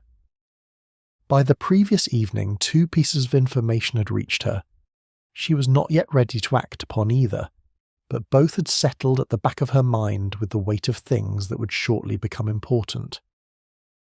The first came from Mrs. Bantry, who had spoken to Mrs. Alderton, whose son had seen, or believed he had seen, Ernest Hale at Chipping Arden Station. On reflection, the young man was now rather more certain. He had not seen Hale among the passengers gathered at the platform edge. The figure had been standing farther back near the station building, in the manner of someone who wished to be present but not conspicuous. When the 8:12 train arrived and left, the figure was gone. Whether he had boarded or gone out another way the witness could not say, but one thing had struck him afterwards. The man had not been drifting. He had been waiting for something specific. The second piece of information came by way of Inspector Slack. He telephoned Miss Marple on Thursday evening in the tone of a man who wished to remain in charge of a situation, though he had begun to suspect that the situation had other ideas. He confirmed that Ernest Hale's ledger had been examined. The entries concerning Mrs. Norton were clear and, in Slack's words, consistent with what Miss Briggs told us. The outstanding sum, he added, was not large enough to explain a disappearance. Miss Marple agreed with him entirely. This seemed to leave Inspector Slack dissatisfied, as her agreement with him so often did. He then mentioned, almost as an afterthought, that the delivery list found in Hale's cart had also been examined. Miss Marple asked him to describe it. All the usual addresses, Slack said, but in a different order from what the neighbours say was his normal sequence. Written in pencil. That's what he used for the daily list, apparently. All in the same hand? Asked Miss Marple. There was a pause. What do you mean? I mean, Inspector, whether all the entries appear to have been written at the same time, in the same conditions, or whether some might have been added later, in a different light perhaps, or with a different pressure of the pencil. Another pause followed. This one was longer. I'd have to look at it again, said Slack. I think it might be worth doing, said Miss Marple, and she wished him good evening. After setting down the receiver, she sat for some time in thought. Lists written in haste could be very revealing. A man's handwriting, like his behaviour, altered when his mind was elsewhere. Pressure, spacing, order. These were not always conscious choices. They could tell the truth while the person himself was attempting not to. Friday morning found Miss Marple in a state not of urgency, but readiness. It was the composed, watchful readiness of someone who believes the remaining pieces of a matter will present themselves if one remains properly attentive. She had breakfast with more appetite than usual, answered a letter from her niece in London, and was considering whether to visit the library when the front doorbell rang at 10 o'clock. It was Peter Larkin. He stood on the step in his school clothes, though it was Friday and therefore very much a school day.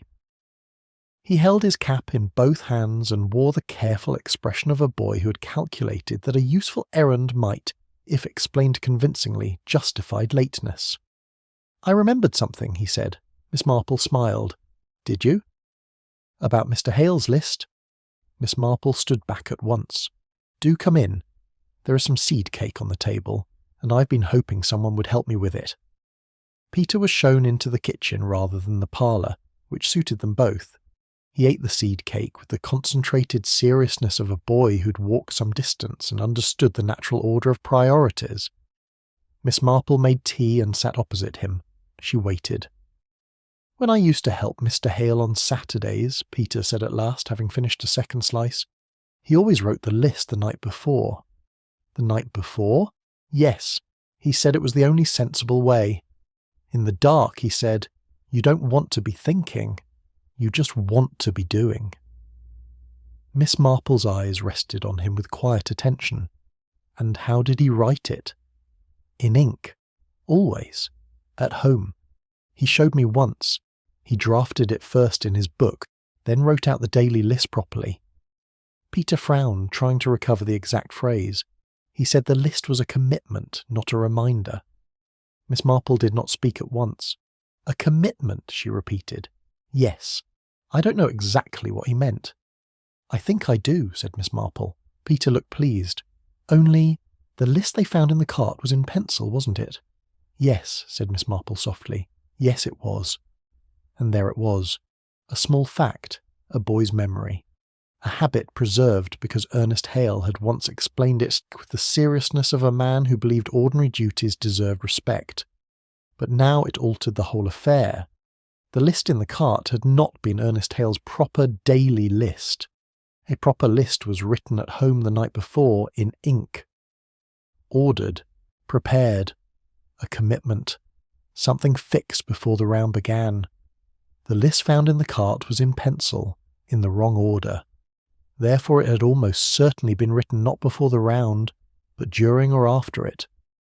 Not as an intention, but as an account. A man in distress writing down what had happened because he needed it recorded. A man who had reversed his route for a reason, and then tried, in his shaken, methodical way, to leave the facts behind in the only form immediately available to him. "Thank you, Peter," said Miss Marple warmly. "That is extremely useful. More useful, I think, than you know." Peter left looking deeply satisfied and rather later for school than even his calculation had allowed. Miss Marple went at once to her writing table. She opened the grey notebook and set out the sequence again, this time with the new distinction at its centre. Ink list. Prepared before. Pencil list. Written after. She wrote down the inverted sequence. Miss Briggs before Mrs. Norton. She wrote down the note hidden beneath the bottle. She wrote down the gate, the voices, the scrubbed step, the too full bottle, the disputed account, the possible sighting at Chipping Arden, and the figure standing not among passengers, but near the station building, as though waiting for someone or something. Then she sat back and read it all through. Sometimes understanding comes like a flash. More often, Miss Marple had found, it comes like knitting. One stitch follows another. A pattern emerges only after many small actions, each apparently simple, each necessary. Now the pattern was visible. Ernest Hale had not gone to Miss Briggs first by accident, nor had he done so in confusion. He had gone to Miss Briggs first deliberately, for the same reason he had written the note and hidden it beneath the bottle, because Miss Briggs was before Mrs. Norton if one chose to make her so. Because if he delivered to Miss Briggs before going to Larkspur House, he could leave the note on his way to the confrontation, not afterwards. Afterwards might not exist, or if it did, the note could be retrieved, ignored, or explained. But if the conversation with Mrs. Norton went badly, if it led not to settlement but to something else, Something Ernest Hale feared enough to prepare for, then Miss Briggs would find the note. She would know what to do. He had hedged himself in the only quiet and practical way available to him against the worst possibility. That was entirely consistent with Ernest Hale. Not theatrical, not panicked, methodical. And the pencil list, written later in the cart in the disordered sequence of the morning, was the act of the same man still trying to keep faith with fact. Even in distress, he recorded. Even in crisis, he arranged. 12 years of conscientious habit do not vanish merely because a man is frightened. Miss Marple closed the notebook. At 11 o'clock, Mrs. Norton appeared at the door of Homewood Cottage. Miss Marple had not expected her precisely then. Yet, when she saw her, she was not surprised. Mrs. Norton looked different. She wore a dark coat and no gloves. Her hair, usually so exact, was slightly less perfectly arranged. Her face retained its composure, but the effort beneath it was more visible now. She had the appearance of a woman who had made a decision in the night and had carried it through the morning with difficulty, but without turning back. "May I come in?" she asked. It was not the polished question of Wednesday. It was more direct, more human. "Of course," said Miss Marple, and opened the door wide. She led Mrs. Norton not to the parlour, but to the kitchen. There are moments when formality is useful, and moments when it is merely another kind of disguise. Miss Marple put the kettle on, because there are situations in which tea is not incidental but structural. Mrs. Norton sat at the kitchen table. For a while she said nothing. Miss Marple waited without appearing to wait. "The account," said Mrs. Norton at last. "I told you I would see to it. I meant that." "I know you did," said Miss Marple, "but there is something else." "Yes," said Miss Marple gently. "I rather thought there was." Mrs. Norton placed her hands flat on the table, as though she had decided not to clasp them. "I should like to tell you what happened on Tuesday morning." Miss Marple sat opposite her. "Not what I said yesterday," Mrs. Norton added. "What actually happened." Outside, the frost-bright morning continued as though nothing of importance were occurring. Somewhere in the village a cart passed. A bird tapped once at the frozen earth beneath the hedge. The little kitchen smelled faintly of tea leaves, polished wood, and winter air. The kettle began softly, then with gathering conviction to come to the boil. "I should be very glad to hear it," said Miss Marple quietly. Chapter 9. Clues found along the dawn route. Miss Marple attended to the kettle with the quiet efficiency she brought to all domestic acts. Presently 2 cups of tea stood on the kitchen table between the 2 women, one on either side, like a small and perfectly civil line of demarcation. Mrs. Norton had taken off her coat, which she had not done on either of her previous visits. That, Miss Marple thought, was significant in its modest way. People who keep their coats on are prepared to leave. People who remove them have accepted, at least for the moment, that they must stay. Mrs. Norton sat very still. It was not the stillness of ease. It was the deliberate stillness of a woman who had reached a point from which she had no intention of retreating. Miss Marple waited. She was very good at waiting. It was one of the qualities she had acquired early in life, and strengthened through long practice. She discovered that the most important things people say are very seldom said at the beginning. They come after a pause, after the speaker has tested the silence and found that it will hold. "My husband died 4 years ago," said Mrs. Norton. She did not say it dramatically. It was not an appeal for sympathy. It was more like the laying down of a first stone, something necessary on which the rest of her account might stand. "He left rather less than I had supposed." "That is not uncommon," said Miss Marple gently. "No, I believe it is not." Mrs. Norton looked at her cup. "I managed. I have always managed. But managing sometimes requires flexibility." "About money? About timing? About which obligations one attends to first, and which one persuades oneself may wait?" She paused. The account with Mr. Hale was not a matter of absolute inability. It was a matter of choosing. I chose, for a time, to defer it. Her voice tightened. That was wrong of me. It was inconsiderate, said Miss Marple, with a warmth carefully balanced between kindness and truth. More than inconsiderate, said Mrs. Norton. There was something different in her voice now. The polished hardness had gone from it. What remained was steadier, though not easier. When he raised the matter in October, I was not prepared to acknowledge it as he presented it. I was short with him, shorter than I should have been. She set down her cup. He came again in November. I was worse. I told him the figures were wrong. I said he had made errors. I implied that his accounting was unreliable. None of which was true, said Miss Marple. No.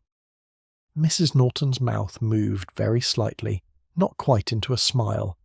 He is a meticulous man. There was respect in the words. Perhaps it had always been there, buried beneath irritation, pride, and the discomfort of debt. I knew his figures were right, Mrs. Norton continued, but by November I had maintained my position long enough that backing away from it felt almost impossible. One becomes committed to one's own version of events. One does, said Miss Marple. It is one of the more troublesome features of human nature, and not confined to any particular sort of person. Mrs. Norton looked at her quickly. For a moment she had the expression of someone who has been offered understanding and is not quite certain they deserve it, but is grateful nonetheless. When he appeared at my gate on Tuesday morning, she said, I was not surprised. I had been expecting him. I knew, after November, that he would come again, and I knew that when he did, I would be required to settle the matter one way or another. You prepared for that? Yes. There was a slight hesitation. I rose early. I arranged myself. The last two words, Miss Marple thought, were carrying rather more weight than they pretended to carry. What I had not prepared for, Mrs. Norton said slowly, was the manner in which he spoke. In what way? Quietly. She looked down at the table. Very quietly. He did not accuse me. He did not raise his voice. He simply said that the account had been outstanding for 9 months, that he had raised it twice and had been told each time that there was no outstanding account. Mrs. Norton drew a careful breath. He said he was asking me, not demanding, not threatening, only asking, to confirm to him, face to face, that his figures were correct, because he needed to know that he was not losing his own mind over the matter. The kitchen seemed very quiet. Miss Marple did not interrupt. He was composed, Mrs. Norton said, and very much in earnest, and She stopped. You were not ready for composure, said Miss Marple softly. You had prepared for an argument. Composure is much harder to resist than anger in the end. Mrs. Norton looked at her. Yes, she said, that is exactly it. Miss Marple nodded, and then let the silence return. Certain admissions require a respectable interval after them.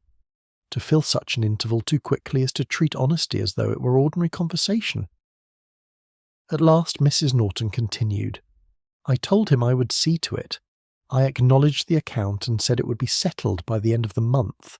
And he? He thanked me. Her voice changed again, becoming quieter. He did not make anything more of it. No reproach, no reminder of the difficulty I had caused him. He simply said he was glad the matter was resolved and that he would make a note of it.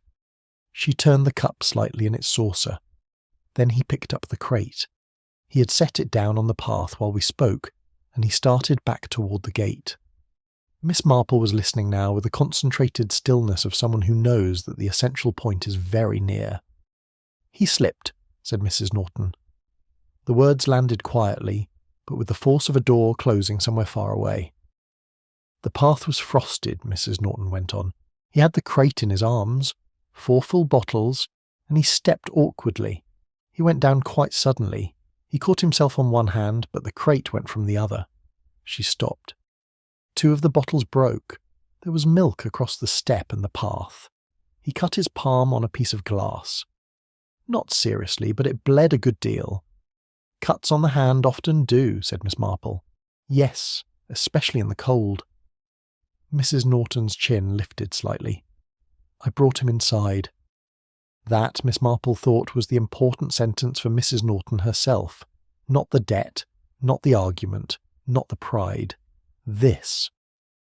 In the moment when another person was hurt, she had done what was required. "I cleaned the cut," Mrs. Norton said. "It needed washing and a firm bandage. I had the materials." He sat at the kitchen table, the table at the back, for perhaps 20 minutes. He was quite well in himself, only shaken and embarrassed. He kept saying he was a great inconvenience. "That sounds very like him," said Miss Marple. "When he was ready to go, he was worried about the time. He said he still had the rest of his round. He would have to write the list again because the order had gone all wrong." "The pencil list," said Miss Marple softly. "I suppose so.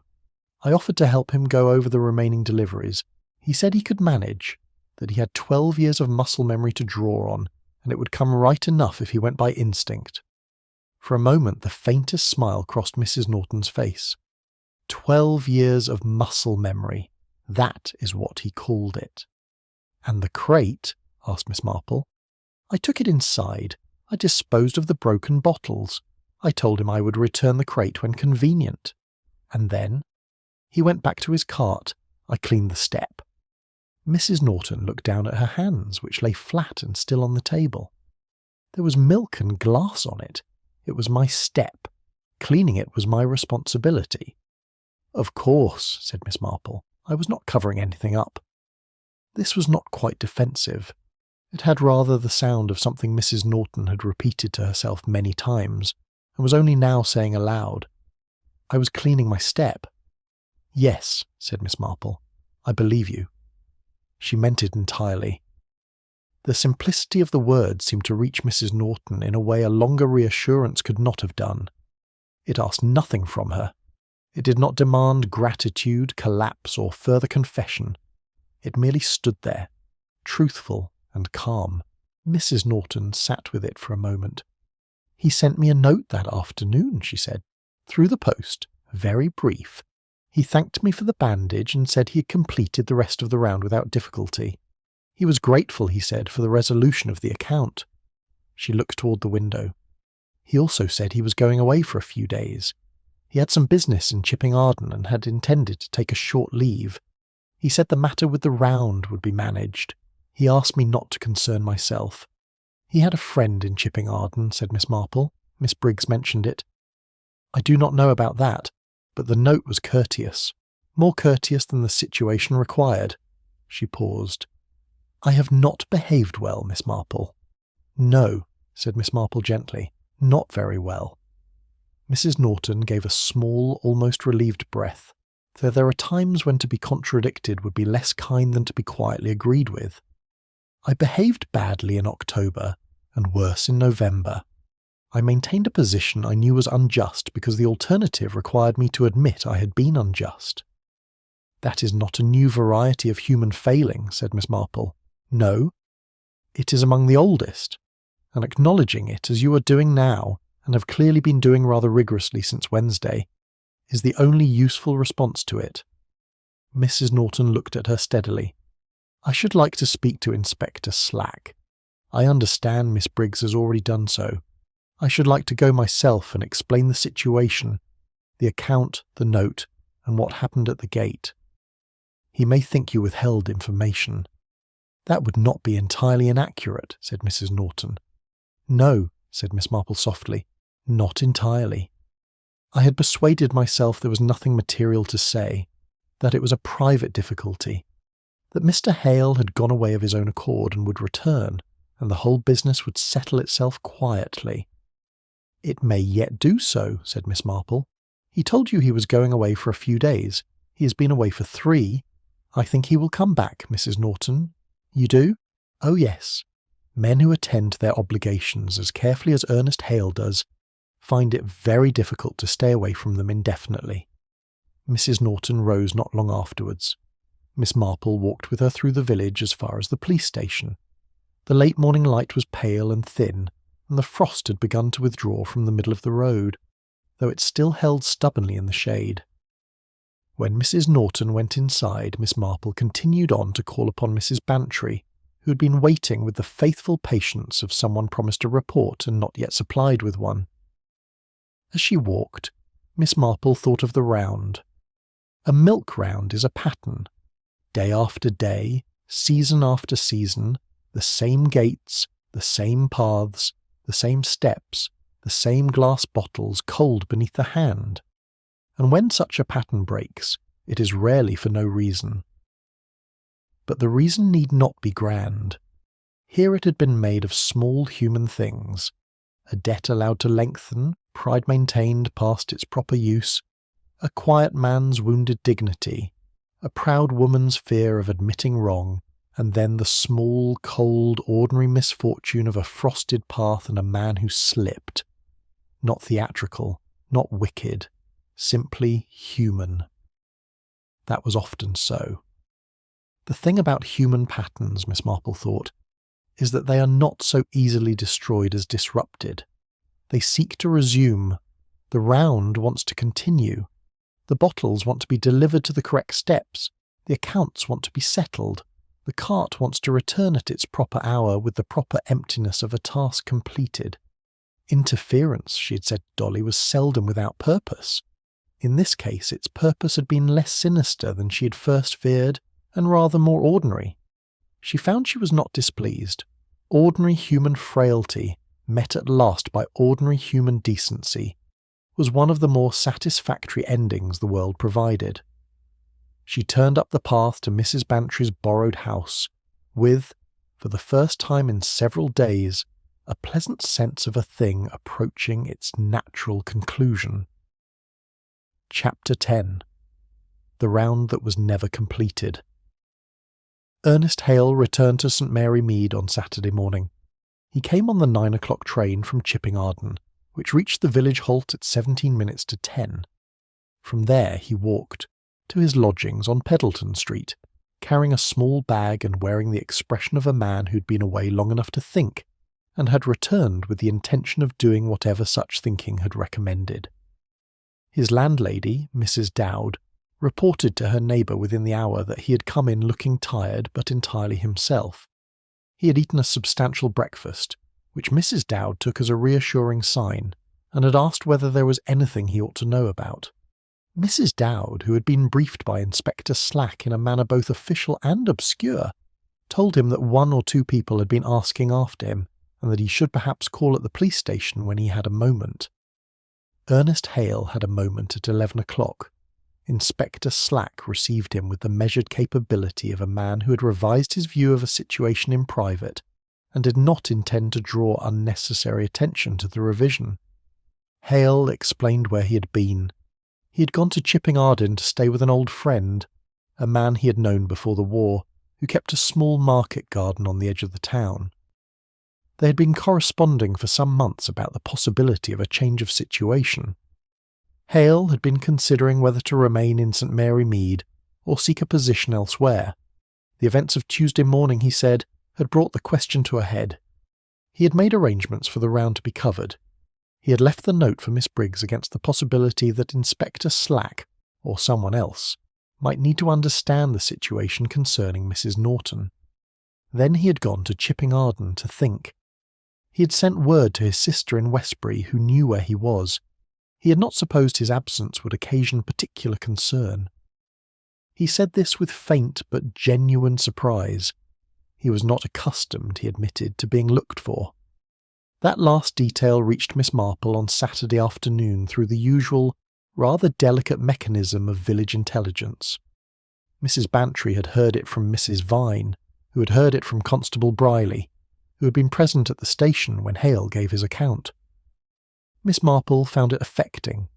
A man who had served the village reliably for 12 years, who had never once given anyone cause to look for him, was genuinely surprised to discover that people had done so. It was the detail of someone who had arranged himself so completely around the convenience of others that he had almost forgotten to account for his own weight in the world. She was sitting with Mrs. Bantry in the front room of the borrowed house when this was reported. She had her knitting in her lap, and for the first time since Tuesday, the needles were moving with regular concentration. Their soft click in the quiet room was satisfying, as ordinary domestic sounds always are after a period of disturbance. "He's not going away then?" asked Mrs. Bantry.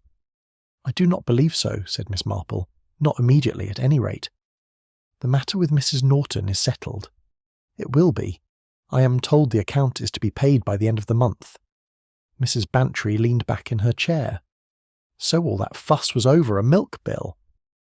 "Over the principle of the thing," said Miss Marple mildly. "The bill itself was neither here nor there. It was Mrs. Norton's insistence that his figures were wrong, that his careful accounts were unreliable. For a man whose professional character rests almost entirely upon precision, that was a very particular kind of slight. I had not thought of it that way." "One seldom does from the outside," said Miss Marple. "It is very easy to look at a small dispute about money and see only the smallness. The people inside it are generally seeing something considerably larger." Over the intervening day, Miss Marple had thought a good deal about Mrs. Norton. Not with suspicion. That chapter was closed. Rather, she had thought of her with a patient attention she reserved for people who interested her. Mrs. Norton had interested her very much on Friday morning, sitting at the kitchen table with her hands flat and her composure set aside, choosing truth over convenience. That is never a small thing for a proud person to do. The pride had not vanished. It was too deeply part of her character. But it had, for the time being, been examined closely enough to become subordinate to something more useful. Miss Marple had also thought of Ernest Hale, and the reversed sequence of the round. She had been right about the essential point, though the precise purpose of his action had been more straightforward than her most elaborate speculations had allowed. He had gone to Miss Briggs first because he needed to leave the note before the confrontation, not after it. In the usual order, Miss Briggs came after Mrs. Norton. That would not do, so he reversed them. Miss Briggs first. The note safely tucked beneath the bottle, then Larkspur House, with his mind at least partially at rest on the question of what would happen if the meeting went badly. It was the act of a careful man who imagined the worst while hoping for the better. A sound habit of mind, even if it occasionally produces more mystery than the facts themselves strictly warrant. Inspector Slack paid his call on Miss Marple later that same afternoon. She had been expecting him since Thursday evening. He sat in the armchair that was not Mrs. Bantry's and accepted a cup of tea with the air of a man who had come to make a report and intended to do so with dignity, whether or not the report was as comprehensive as he might have liked. "Straightforward in the end," he said. This was Inspector Slack's way of admitting that it had not been nearly as straightforward as he had first supposed. Man had a grievance, went away to think it over, came back when he had thought. Mrs. Norton has agreed to settle the outstanding account and has made a full statement. He paused. The step was cleaned because of the spillage from the broken bottles. That agrees with Hale's account. "Yes," said Miss Marple. "I thought it would." Slack drank his tea. The note was a precaution, he said, as though this particular fact had required some adjustment in his mind. A very sensible one. He was being careful, not unreasonably so, given that she had disputed the account twice. "Not unreasonably at all," said Miss Marple. "Ernest Hale is a careful man." Slack set down his cup. "You had most of this by Wednesday," he said. It was more statement than question, and contained only a small amount of reproach. "I had the shape of it," said Miss Marple. "The details came later. One can sometimes see that a thing is roughly the right size and colour before knowing exactly what it is." "Mrs. Norton told you?" "She told me the full account on Friday. That resolved the last uncertainty." Inspector Slack regarded her for a moment with the expression of a man who had several things he might say, and had wisely chosen not to say them. Then he rose, thanked her for the tea, and took his leave with the brisk purposefulness of someone returning to official matters elsewhere. Miss Marple let him go and sat quietly for a while after the door had closed. She thought of Tuesday morning, of the cold and the frost and the grey hour before the village had properly woken, of Ernest Hale going about his round in the dark with the weight of 9 months' injustice in his chest, a small folded note beneath a bottle, and 12 years of muscle memory guiding his hands. She thought of Mrs. Norton on her step in the dark, bucket and cloth ready, preparing herself for what was coming in the only way available to her, by trying to put things in order before order was disturbed.